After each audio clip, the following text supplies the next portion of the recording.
ಯಾರೆಲ್ಲ Kempegowda international airport ಹೋಗ್ಬೇಕಂತಿದ್ದೀರಾ, ಯಾವುದೇ traffic ಇಲ್ಲದೆ ಟ್ರೈನ್ ಮುಖಾಂತರ ಜಸ್ಟ್ 50 ರೂಪೀಸ್ ಒಳಗಡೆನೆ ನೀವು ಕೆಂಪೇಗೌಡ ಇಂಟರ್ನ್ಯಾಷನಲ್ ಏರ್ಪೋರ್ಟ್ಗೆ ಈಸಿಯಾಗಿ ತಲುಪಬಹುದು. ಹೇಗೆ ಅಂತ ನಿಮ್ಗೊಂದು ಡೌಟ್ಸ್ ಇರುತ್ತೆ ಅಲ್ವಾ, ಆ ಡೌಟ್ಸ್ನ ನಾನು ಕ್ಲಿಯರ್ ಮಾಡ್ತೀನಿ. ವಿಡಿಯೋನ ಪೂರ್ತಿಯಾಗಿ ನೋಡಿ, ಬನ್ನಿ ಶುರು ಮಾಡ್ತೀನಿ. ಮೊದಲಿಗೆ ನೀವು ನಿಮ್ಮ ಹತ್ತಿರದ ರೈಲ್ವೆ ಸ್ಟೇಷನ್ಗೆ ಹೋಗಬೇಕು.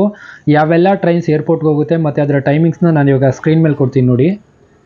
ನಿಮ್ಮ ಹತ್ತಿರದ ರೈಲ್ವೆ ಸ್ಟೇಷನಿಂದ ಓಡುವ ಟ್ರೈನ್ಗಳು ಇವಾಗಿವೆ ಮತ್ತು ಟ್ರೈನ್ ಟಿಕೆಟ್ ಬೆಲೆ ಸಹ ನಾನು ಇದರಲ್ಲಿ ಮೆನ್ಷನ್ ಮಾಡಿದ್ದೀನಿ, ನೀವು ಸಹ ನೋಡ್ಬೋದು. ಜಸ್ಟ್ 30 ಮಿನಿಟ್ಸಲ್ಲಿ ನೀವು ಏರ್ಪೋರ್ಟ್ ರೈಲ್ವೆ ಸ್ಟೇಷನ್ಗೆ ಯಾವುದೇ ಒಂದು ಟ್ರಾಫಿಕ್ ಇಲ್ಲದೆ ಟೈಮ್ ಸೇವ್ ಮಾಡಿಕೊಂಡು ಈಸಿಯಾಗಿ ಬರ್ಬೋದು. ಒನ್ ಆಫ್ ದಿ ಬೆಸ್ಟ್ ಅಂತ ಹೇಳ್ತೀನಿ ಟ್ರೈನ್ ಜರ್ನಿ.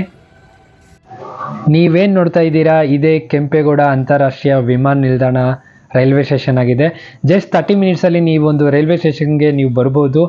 ಇಲ್ಲಿಂದ ನಿಮಗೆ ಬಸ್ ಫೆಸಿಲಿಟಿ ಸಹ ಇರುತ್ತೆ ಏರ್ಪೋರ್ಟ್ ಕಡೆಯಿಂದ. ಯಾವುದೇ ಸಹ ₹1 ಖರ್ಚಿಲ್ಲದೆ ಫ್ರೀಯಾಗಿ ನಿಮ್ಮನ್ನು ಏರ್ಪೋರ್ಟ್ಗೆ ಇವರೇ ಕರ್ಕೊಂಡೋಗಿ ಡ್ರಾಪ್ ಮಾಡ್ತಾರೆ. ಅಲ್ಲಿಂದ ನಿಮ್ಮ ಒಂದು ಪ್ಲ್ಯಾನ್ ಮುಖಾಂತರ ಯಾವೆಲ್ಲ ಡೆಸ್ಟಿನೇಷನ್ಗೆ ನೀವು ಫ್ಲೈಟ್ ಮುಖಾಂತರ ಹೋಗ್ಬೇಕು ಅಂದ್ಕೊಂಡಿದ್ದೀರಾ, ತುಂಬ ಸುಲಭವಾಗಿ ಈಸಿಯಾಗಿ ನಿಮ್ಮ ಒಂದು ಪಯಣವನ್ನು ಮಾಡ್ಬೋದು ಅಂತ ನಾನು ನಿಮ್ಗೆ ತಿಳಿಸ್ಕೊಡ್ತಾ ಇದ್ದೀನಿ.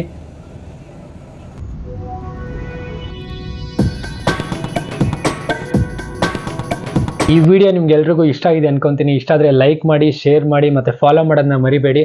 Thank you so much all ಎಲ್ರಿಗೂ.